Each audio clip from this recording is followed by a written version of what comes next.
sort of moderation without my glasses, so I'm going to put them on, my reading glasses. Okay, so one of the things about When You Loved Me is that we are returning to Winthrop Island, right? This is a backdrop for some of your other novels. How many others? I think this is the 5th Winthrop Island novel. Okay. Yes, but they're not. It's not like a series. No, they're interconnected. Yes, yeah. it's a standalone. You don't have to. You know, if you've read her before, some of this will be familiar. But if you've never read any Winthrop Island, you can absolutely fall into the pages of this book and enjoy it. But I think so many of you, because we do live on Long Island, it's very windswept and has a lot of history going back to the Revolutionary War.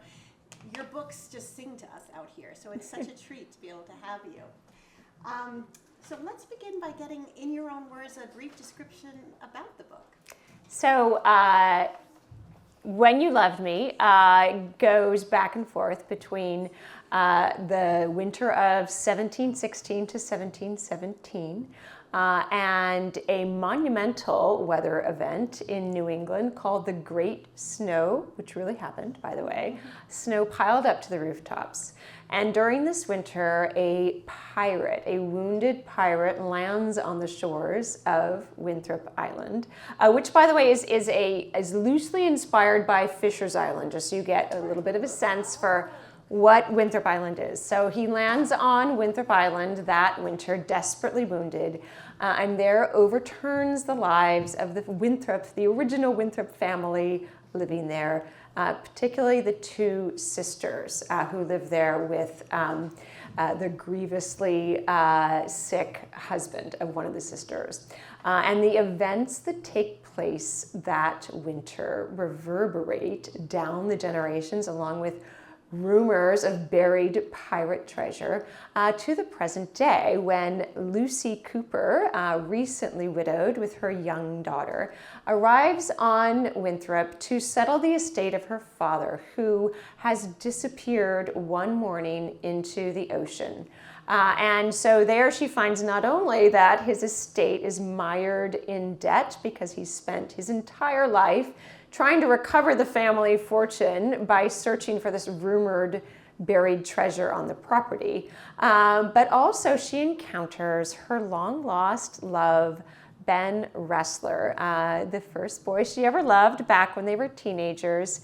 In the ensuing years, he has become, unbeknownst to Lucy, because she's been living overseas, an NFL legend. But he is now living on Winthrop as a caretaker for the estate next door because of a tragic event in a game the previous winter. So he's kind of living there in seclusion.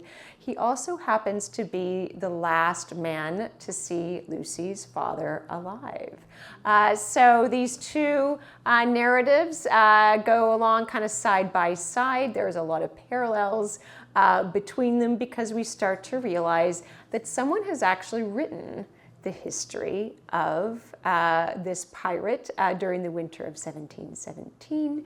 And as we discover who that person is, we start to see why Lucy's story and the pirate's story start to parallel each other. So we have 2 young men seeking redemption, a pirate and a football player in the modern day, and they both seek redemption in the same way. And is there or is there not treasure buried on the Cooper estate? And what kind of treasure is it? That's a fantastic description. Wow. Fantastic. What a treat, and so original.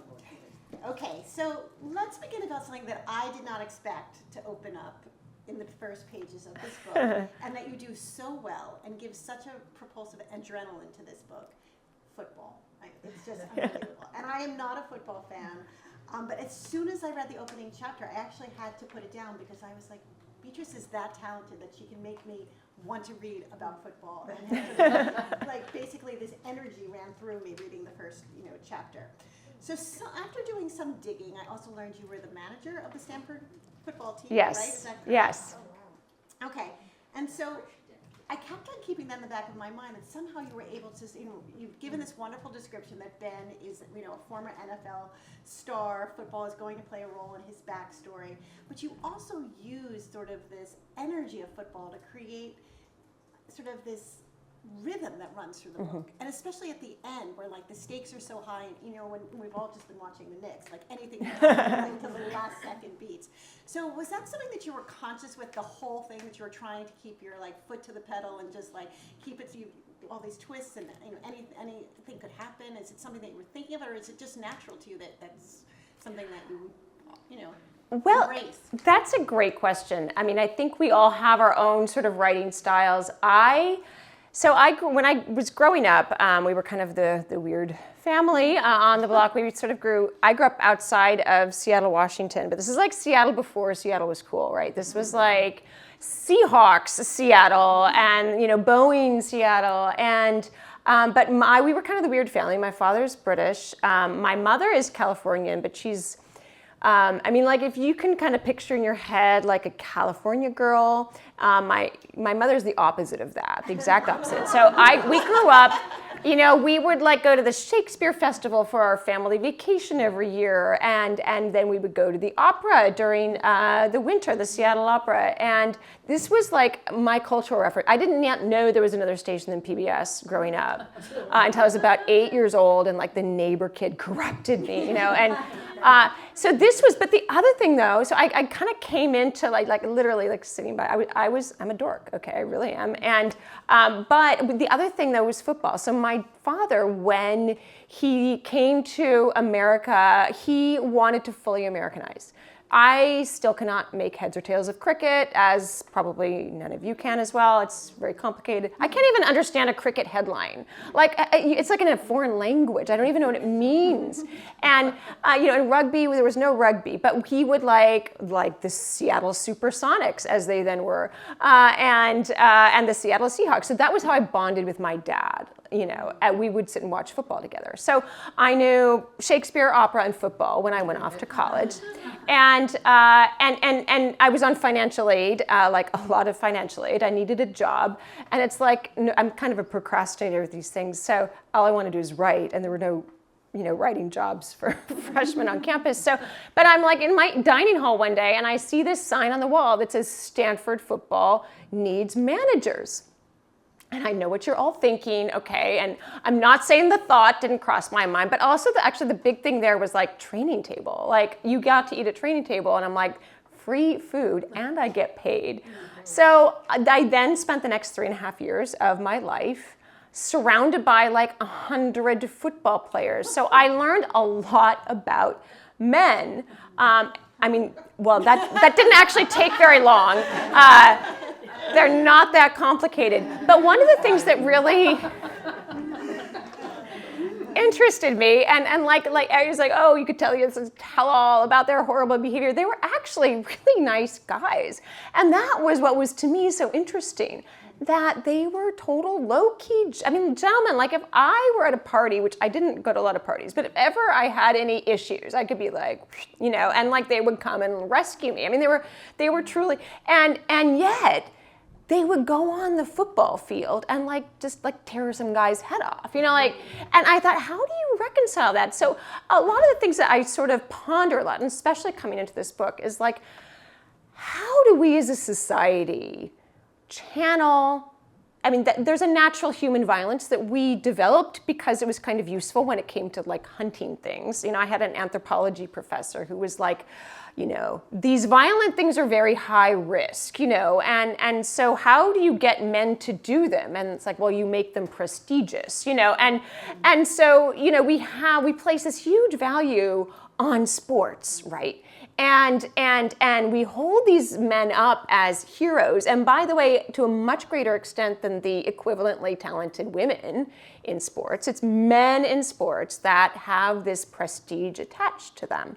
And yet, if they did those things that they do to each other on the street corner, they would get arrested. So how do we channel that behavior, and how do we how do we make it socially productive? So I always found that really interesting. And when it comes to writing, having been exposed to all this drama as a child. I'm very scene driven. Like, characterization to me is about what characters say and do. So a lot happens in my books because that is how I kind of show you who my characters are. And so that's kind of a natural thing for me, that you have this propulsive thing going on, because that is how I am showing you who my characters are. And that sense of drama, that sense of always kind of being in a scene, things happening, that's kind of how I like to tell a story. It's so interesting to hear you speak about that, because when I was writing up my questions, I was so focused on the sense of adrenaline that runs through this book. But as you speak, it's making me remember sort of this, almost this elegy to sportsmanship and chivalry that Ben evokes. When he's coaching or when he's with her, he has a sense of, he is like a white knight to Lucy. There's something really beautiful. Even though he's big and strong, he also has a very gentle side. And this, and it's making me now think, even with my own, children, my son with his, teammates and how they are, like, there is this sense of gentleness about them. You take care of your own. Yeah. And that's so beautiful. And you have both edges of that, Well, one of the things about Ben that I think is really important is that, as we find out very early, he's raised by his mother. His father is not in the picture. And it's just him and his mother. And I think he's in a role where he's kind of looking out for his mom, and he really respects how hard she works and everything she's done to give him a good life. And I think for him, that's sort of a natural thing for him, is to look out for the women in his life, because he's been raised to kind of respect that. And and it's funny how these biographical details come out because they fit, not because I've kind of overthought them. Right. Ben, the great thing about Ben is that he's one of those characters that he just emerged on the page. Like, I did not have to think too much about Ben, and he was not inspired by any one person I've known. He's definitely kind of a composite, but he was born fully formed. Like, I knew who he was, like, right away. And in that sense, he was just a joy to write, watching his story unfold and his, I guess, as we say in the business, his redemption arc take shape over the course of the book. Yes. He has a very special musculature in the book. That too. I think he was a spherical character, but yes, he's very, he hits all the right notes. He does, yes. Okay, perfect. So, we've talked about the second one. So going back to the pirate aspect, which again has completely floored me, because you have to be a very deft author to be able to capture writing that took, dialogue that took place 300 years ago and make it credible, and make it, so that you're not looking up every word, but also that it feels really historical at the same time. So one of the things that I really wanted you to do, and I got permission to, from her before to make sure she was comfortable doing this, is that I wanted her to read just 3 pages so that you can hear the character of Hepzibah. My editor was like, do we have to keep that name? And I said, unfortunately, I first dropped the very first clue about this book back in the Beach at Summerlee a few books ago.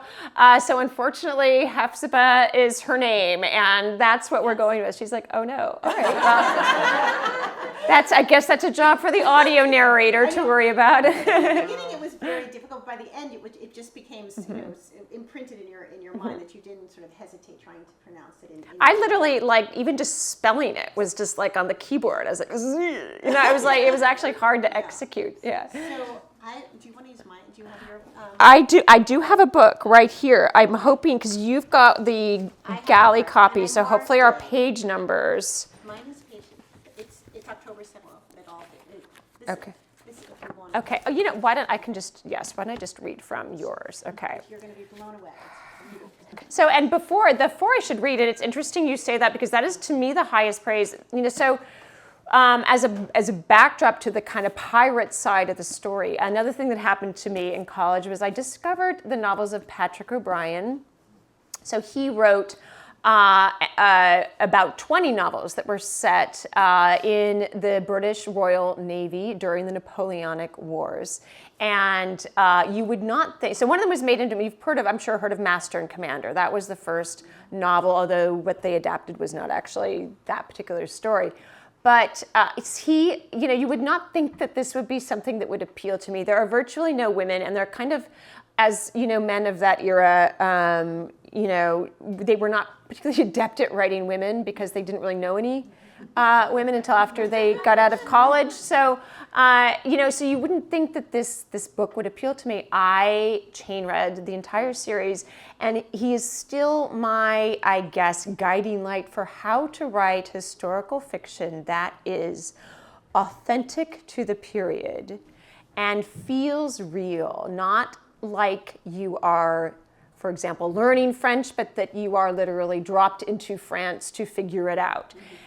So it feels so authentic, and yet it is accessible to the modern reader. So you saying that is literally like how I would describe. So, and that it was, and I was sort of thinking, I actually reread all the Patrick O'Brian novels this summer before I started writing this book, because I just wanted to get into that rhythm. I mean, I haven't written about the far past really in my professional career. It was more the early, 20th century, is about as far back as I went. So this was actually a bit, and I love a good challenge when I'm writing, because I think it's important to flex those muscles. So I am glad to hear that I hit it okay. I never do fake praise, so it's completely authentic, but I'm in deep admiration for these chapters. Okay, well, here, we'll see what I can do here, because I may not have seen this since we went into galleys. So this is the very first time we meet Hephzibah. We arrive at, Winthrop Island, and it's October of 1717. And by the way, I'm not going to do any accents. I'm just going to read it American, and I'm not going to try to sound like a boy. I don't know if they do. I don't actually listen to the audio because it's a bit, but because I had a very bad accent experience. I was at the Historical Novel Society conference, and they do this big skit show at the end. And Susanna Kearsley asked me to dress up in this 18th century costume and voice this Scottish character from her novel. And I'd had a few drinks, as you do.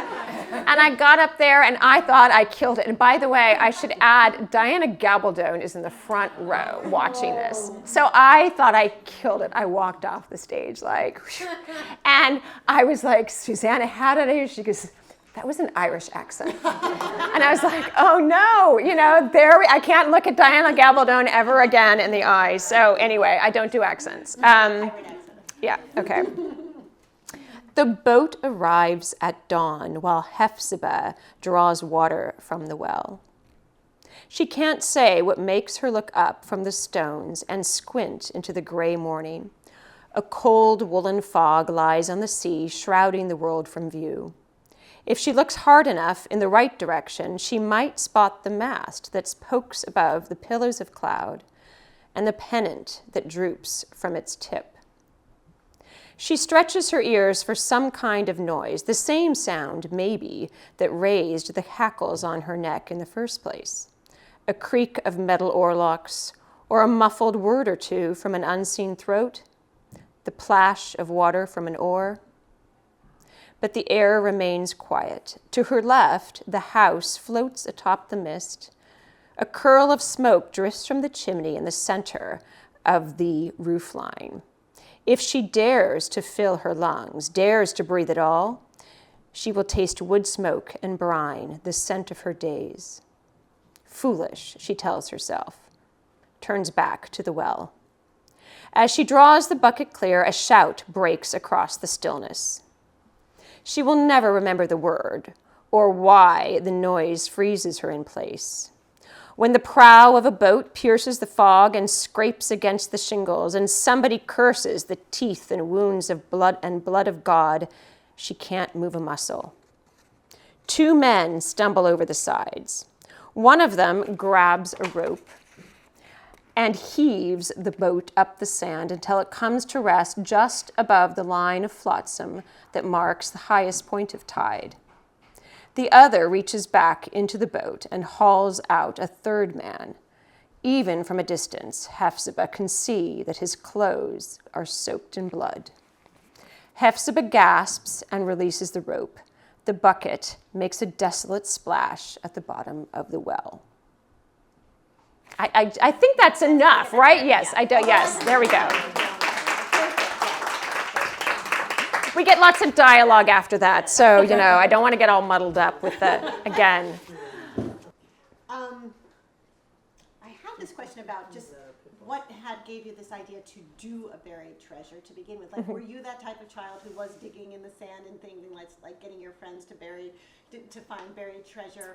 I mean, there was always this backstory, but did you ever imagine you would write a book where there was like pirates and buried treasure? So, I mean, obviously, again, since having read the Patrick O'Brian novels, I, feel very at home on the sea. And the entire, it's, and again, that sort of theme of, I think, for example, Jack Aubrey, who is the captain aboard all these, vessels that we encounter in the course of these novels, he is like almost a doofus on land, yet he gets on board a ship and he takes command, and he is a perfectly nice, almost bumbling character otherwise, but then he's in command and he's in these warlike situations and he's absolutely fearless. And again, that to me, that is so fascinating, the way those two characters can lie side by side. But piracy is obviously something that pops up a lot in these books, whether it is, and by then, of course, we're already past the golden age, what they call the golden age of piracy, which is right when this novel takes place.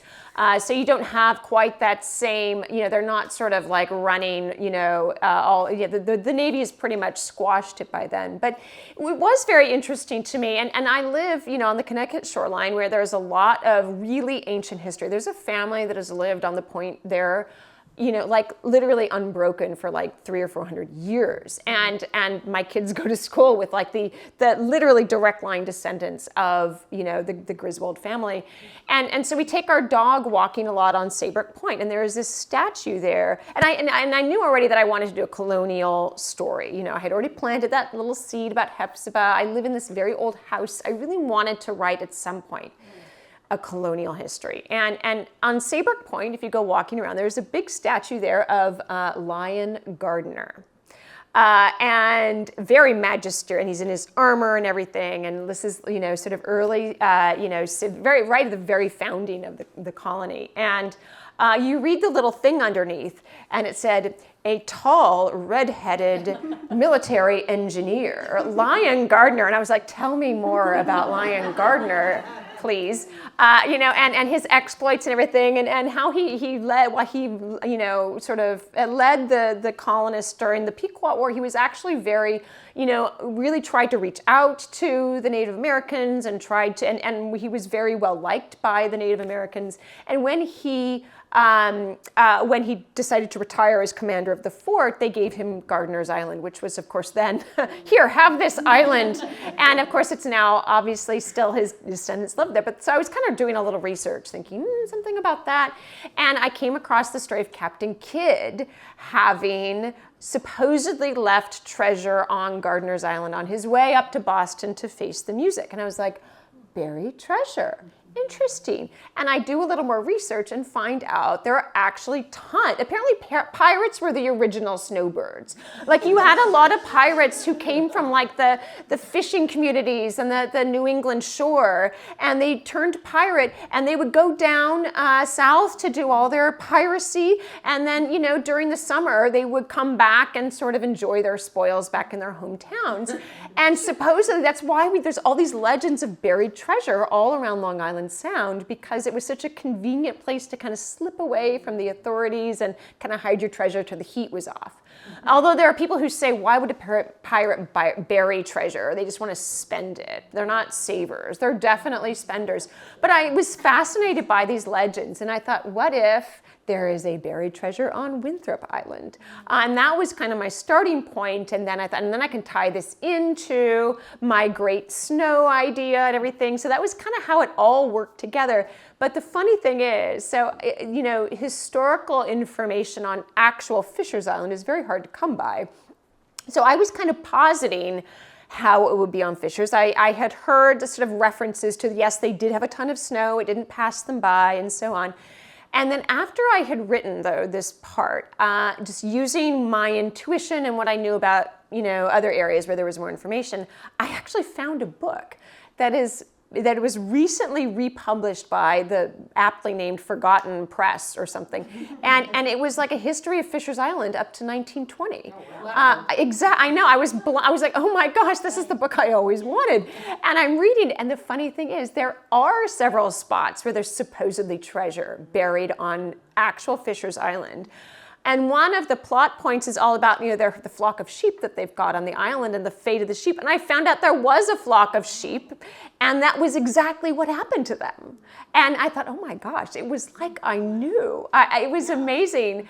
It's amazing when you kind of actually find the history that kind of backs up what you figured. And if you're a spiritual person, you just kind of feel like you were meant to Very meant to be. Yeah. And I really kind of wanted to get back to the origins of Winthrop. And it was actually settled by the Winthrop family. I kind of make my fake Winthrops there because I don't want to malign the reputations of the actual Winthrops. But if you walk along Bluff Point, which is where we, again, our dog walks are really kind of the source of all my material at this point. I'm like Karen White, a very dear friend. We both know her. She's always like, how come my dog never finds a dead body? Right? Like you always find, and the dead body was found by a dog walker. And you're like, and she's like, how come my dog never finds a dead body for me? I mean, come on, why else do you have a dog? So anyway, as you go along Bluff Point, there's actually the ruins of the original Winthrop homestead where they would, when I guess the going got tough on fishers, they would farm that part. But so I really wanted to get back to that origin of my fictional Winthrop Island, and and by the way, Bud Cooper himself, the guy who's looking for this buried treasure, this property, he actually appears in Husbands and Lovers. If you're reading very carefully toward the end, he is pointed out to my main character Mallory at the club, and that the club has been paying his dues all these years. So I know. So it all kind of nice when they pop weaves up, together. Of Yes. other characters. Yes. So you go and read your backlist, and Yes. you're like, I know who this person is. Now you get a little deeper side of them, which is so great. So what do you think was the hardest thing about writing this book? The thing that gave you the most challenge? I think the historical side of things. As I said, I haven't written that far back for professional purposes in a very, not at all professionally, and certainly a very long time ago, even just for fun before I was, writing seriously. So that was a challenge, again, capturing that sense of voice and that sense of historical authenticity while still keeping it accessible to a modern reader. And to me, it's not necessarily historical details are generally fairly easy to come by. And one of the things I kind of explore is the fact that we actually we have artifacts that come to us from the past, and that's the hard stuff, the stuff we know. But there is so much that is unknowable. And that was one of the things I kind of wanted to explore a bit, was just kind of like the nature of writing about history, particularly when you're writing fiction, where you have to fill in the gaps. You can't say, well, we didn't really know. You have to make something up, even if you don't have any facts on hand. And of course, and in the book, I sort of liken it to that scene in Jurassic Park when they're talking about the dinosaur DNA and how there's gaps in the DNA. So they use modern, amphibian DNA to fill in those gaps. And that's kind of what we do as writers. All we have is our own experience. We've never actually experienced the past. So we have to fill in with what we know. So everything we write about the past is necessarily refracted through our own experience. And I think, that you have to be conscious of that while you're writing historical fiction, and your job is just to try as best you can to capture that sense of what it was like to be a human being in a previous era, and to minimize the extent to which you are projecting yourself and how you would feel and what you would do in that situation, having not been actually brought up 300 or 400 years ago as a woman of that time. And to have respect for that and not feel like we come from a superior moral universe. Guess what? We would have all been like that if we had been born that many years ago. So that is something that, I really wanted to make that come alive, I think, because like Ben and Lucy were amazing characters to write and so natural to me. The challenge was really reaching back and making my my historical characters real and authentic and yet still, accessible to us. Which you do so powerfully, like in the birth scene with Isabella or Bela, Yeah. and Hepzibah. It's like so visceral and like, I don't have a sister, but I was imagining what would I do at that time, and so it was just wonderful how it looked off the page. I guess my last question is, and I always love to ask this when I'm in conversation with another historical author, is there anything that you really wanted to put in this book that you just couldn't find a way to fit in? Is there anything that, like, you give us a little, like, behind-the-scenes peek of something that kind of was on, like, the cutting room floor? It wasn't so much on the cutting room floor because I did never get around to writing it, but I did kind of want to explore a little bit more of Ned Ramsay, he's the pirate, his experience as a pirate. And so I was able to allude to it a little bit, sort of how he, was actually a midshipman in the Royal Navy, and they had this, just one of these tyrant captains, and there was a mutiny, and that's when he became a pirate. And I did want to kind of explore that experience more, but I mean, that just really wasn't within the scope of the book. And it was certainly not necessary to the plot. So it's, again, it's how the way, you just kind of splicing it in there a little bit. But I mean, I did tons, like way more research than I needed to do about pirates, kind of like Pumpkin in the book. There's a precocious, Lucy's very precocious 7-year-old daughter who I love. And a lot more research than I needed to do, but it did help me give me kind of a sense for Ned Ramsay's character and what his life would have been like before he landed on that island. So it's all in there, but it's very just like in his character and who he is. That's great. Okay, I think we're going to go to Q&A now, right? So hopefully you have some really interesting questions. No pressure. I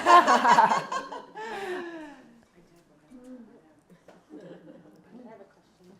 I love all the collaborations that you do. Oh, with thank Caroline. you. Any possibility in the future that you're going to collaborate again, the three of you? We actually have our next book kind of plotted out, so we're just kind of, and the funny thing was, when we plotted it out, this was, over a year ago, and I don't want to give away too much, but so one thing we realized, so Lost Summers of Newport was our book before the most recent one. And whenever I go around and like I'm signing backlist, and I'll be sitting there and there'll be a stack of like Lost Summers of Newport, and that stack is gone in like a minute. And people are like, oh, Newport, I'll get this one too. And I'm like, do you not want to look and see what this book is about? Read the back cover at all and just find out this is a book? No, I love Newport. And I was like, I've been doing this wrong. Like, clearly, forget, whatever in the title, just have an iconic town in the title and that book will sell itself. So we have this idea for this book set in another iconic town that is very familiar to fans of Karen White's books. And there's a pirate storyline in the past that actually links to this pirate in this book, because we sort of figured it would be all out there. But I know. I was like, well, I know pirates, so exactly. So we will see. Together? Will you do We always do. I know you never really come up north. Well, see that I'm going to throw Karen under the bus on that one, because she lives in the South. She lives in Atlanta, but it gets too cold in Atlanta during the winter. Well, we put on our big coat, right? No, Karen goes down. She has a house in Florida she goes to during the winter because it's too cold in Atlanta. So trying to get her north, unless it's literally the height of summer. We once, in our very first book tour, we made the mistake of taking Karen to, there was an event at Foxwoods, and there was a literal blizzard. We got snowed in, and Karen never forgave us. She's like, never again. No, they have a whole shopping mall. She went into the Kate Spade store, and yeah. So yes, but we definitely, that's part of, and I think we just have it's such a happy, we talk a lot about branding in the business and branding yourself as an author. And we as a trio, we didn't try to brand ourselves, but like the branding just happened because I think people sense the joy that we have. Our agents are like, why are you doing this? You don't need to add this extra work on yourselves. It's like partly because of the joy it gives us, but it also gives our readers joy. I think it gives our readers joy, not just because we're up there and we're pretty funny together, I have to say. We have chemistry. But also that they love that three authors are getting together and enjoying each other's company, and I think that just spreads joy. And I think certainly at this point in lives, we just need that kind of joy. So, so we love doing it, and we certainly hope to be able to do more collaborations in the future and bring this piratey book set in an iconic And two of the southern four are gonna be empty coastal nesters, city. right? So you'll have more time. Lauren still has the young one. I have a question. On the spot. No, not on the spot. Based on your Newport, because you do, your historical work is so excellent, and you really do have a great skill, as do your co-authors. But I'm talking to you about bringing a place to life. So I wondered if you ever thought of like a Gilded Age novel. I would, I haven't thought of one because I have certainly recently been told, my agent has definitely steered me toward more contemporary stuff and to sort of have the history kind of intertwine and inform the contemporary side. It's funny, my whole experience, my sort of, areas of obsession in history were all much more historical than they became. And when I went to college, though, and again, my father, he's British, so it was very much 18th century novels, 19th century novels. And then I took a class on turn of the century Europe, and that's sort of those decades preceding World War I and then into World War I and the aftermath.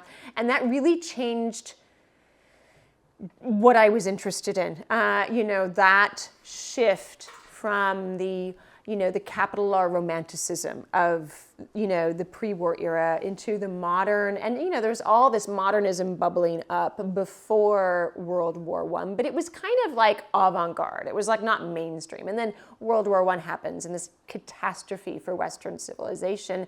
And the 20s, all of a sudden, everyone's modern. It's all modern. And that transition fascinated me because it wasn't just in art, it was everything, science, it was the way we interacted with each other, social change, and I just found that deeply fascinating. So that kind of became what drove my fiction. But you get to a point where you're like, okay, I've said most of the things I want to say about that. So it's not like I haven't thought about Gilded Age and doing Gilded Age things. I would love actually to do a Gilded Age novel. I just need to find the right idea. My daughter actually it was so funny because we were putting out Lost Summers of Newport right when they first started doing that Gilded Age miniseries. And, I watched a couple of episodes and I'm like, it's good, but it's not. But my daughter last winter was like, Mom, you have to watch the Gilded Age. I know the first season's a little kind of, plods along a bit, but it gets really That was good. my experience. So I didn't get I past know. the first episode. Yeah. Everyone's like, you have to get into, get past Yeah. the season and you'll love it. And I never did, but I was planning to do that this summer. Yes, well, it actually gets very soapy as we get into seasons 2 and 3. My daughter's like, no, Mom, and she's like proselytizing with all her friends. So now I can't wait for. Contemporary I know. Gilded Age. Exactly. I can go back and forth. So yes. We have a question over here. Oh yes, in the back. I sat here and read the author's note, and you had an interesting comment about the Julian calendar and the Gregorian calendar. Yes. So first I thought it was so cool. Could you just talk a little bit more about that? Oh, golly, I hope I have my technical bits right. So this is something, I don't know if you've encountered this in your writing yet, but so there's the transition in the 18th century from, because they were falling too far behind with leap days and leap years. And so they had to redo the whole calendar so that we were finally back on, like the solstice was actually at the solstice and all that. And so when you are looking at source material that is dated, so most stuff that's a history book about something will have adjusted the dates for you, or it'll say X date or X in the, in the Gregorian calendar. And so they've done the adjustment for you. But if you're looking at original source material like diary entries, etc., you have to be aware that it's like 6 weeks off, basically. So I know, so I was sort of like, and trying to think of it like, oh wait, so, and again, I've forgotten the technical thing, but like, I can't remember whether it was in the actual diary entries, it's supposed to have been in February, when actually it was really taking place in March. I think, did I get that right or did I get that reverse? Anyway, so I had to sort of take that into account. And it's interesting for us from a climate perspective because this was technically kind of a late season snow event. And so it was April before everything, and then the thaw came, and it was a sudden thaw because it's April by now, and it just like, then you had the thaw problem because it all thawed at once. So yes, that's one of these things that can stumble, even the most experienced author, I know. And I was like, and again, this is not something I had dealt with in my professional writing career. So I was like sitting there going, okay, wait, think, math, That's the hardest. Exactly. Yes. Yes, go ahead. Besides Patrick O'Brien, I'd like to know, both of you, who you enjoy to read. Yes. Go ahead, Alyson. Well, right now I'm reading the new Ian McEwan book. I've read almost Oh, everything. I he's didn't even ever know he had a new, I've been so Yeah. buried in, yes. There were a couple before that I didn't love as much, but this is really smart and really, like, his writing is wonderful. I think, Alice Hoffman's historical, I really love. The Marriage of Opposites is one of the books that I always recommend. The latest book that I've been telling everyone to read is a nonfiction book called All the Beauty in the World by Patrick Bringley. He was a guard at the Met. And, I've heard about that one, it yeah. It is so incredibly beautiful on every level because he observes in his tenure of being a guard over a decade after the loss of his brother how art not only heals him, but he starts observing how people transform within his, in front of his eyes as they witness art. And then also there's this other layer of what happens as he's embraced by the family of guards. They become his second extensive family. So it's very layered. It's very beautiful. I gave it to my mother. Every time I'm on a podcast, I recommend it because I absolutely adore this book. And I'm very lucky that I've recently met him and had dinner with him a couple times too. Oh. And he is as lovely in person as his book. He's just a very special soul. So hopefully you have this at the bookstore so you can all get it on your way out. Alison's like hand selling it to everybody. It's such a beautiful book. And again, I think, what Beatriz was saying about Team W and the collaboration about how we all need joy and that reading something that brings us joy is so essential now in a time when the world seems, so sad. This book, as emotional as it is, it does bring you tremendous joy, and I think it makes us all recognize the beauty that's all around us, which is really special. Thank you. So I have just turned in a manuscript and I'm, prepping for launch. So I haven't actually read a ton of pleasure reading recently. I do have the new Ann Patchett. I snatched that up at RJ Julia last night they give you a free book at RJ Julia. So I was like, I know what I'm getting. But I will give out, here's one recommendation, because this is I don't know why, I'm almost embarrassed, this is a new to me author, but so my next novel, when I started conceiving of it a little over a year ago, I had already kind of conceived of it, and my agent was like, okay, and my editor were like, we really want you to do another Winthrop novel, so I was like, but I don't really have a lot of ideas for the next one yet. And I thought, I do have this one idea that I think I can make into kind of a Winthrop novel. I have this idea for this love triangle that starts in college and plays out over decades.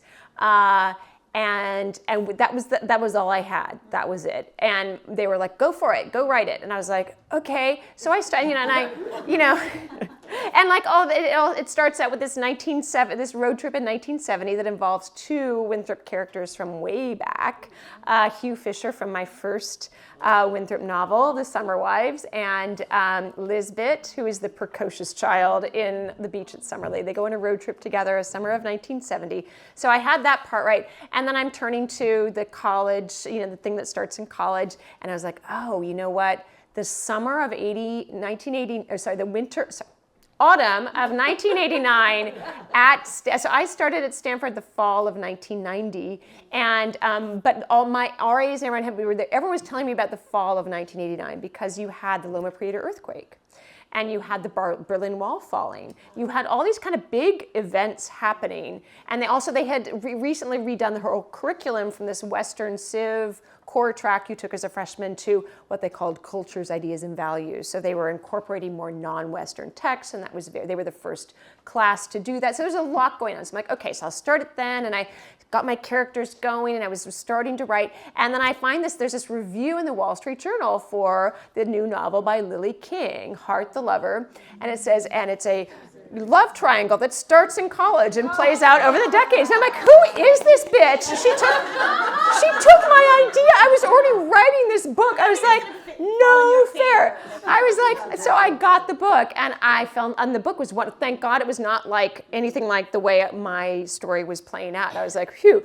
But I thought, oh my gosh, she is a really good writer, and she's my favorite kind of writer where she writes so beautifully, but there's a really compelling plot there. I mean, as you know, that is my gold standard. So I've been reading a lot, all her backlist now. And the funny thing was, she has a book called Writers and Lovers, and I have a book called Husbands and Lovers. And the image on the cover is the exact same image from a Vogue magazine cover that was the image for The Beach at Summerley. I was like, wait, we even have the same cover? I know. I was like, so I feel like if anyone knows her, I'd love to sit down and have lunch and be like, and I was the book was, and so I've been going through her backlist, and I read Euphoria, which I hadn't read. I was an anthropology major at college, so this is about anthropologists, loosely based on Margaret Mead in the 1930s. So I was like, oh my gosh, there are like so many parallels. So I feel like we would have one of those lunches that would go into dinner, So that's my new recommendation is Lily King. Yes, yes. I was on a panel at ALA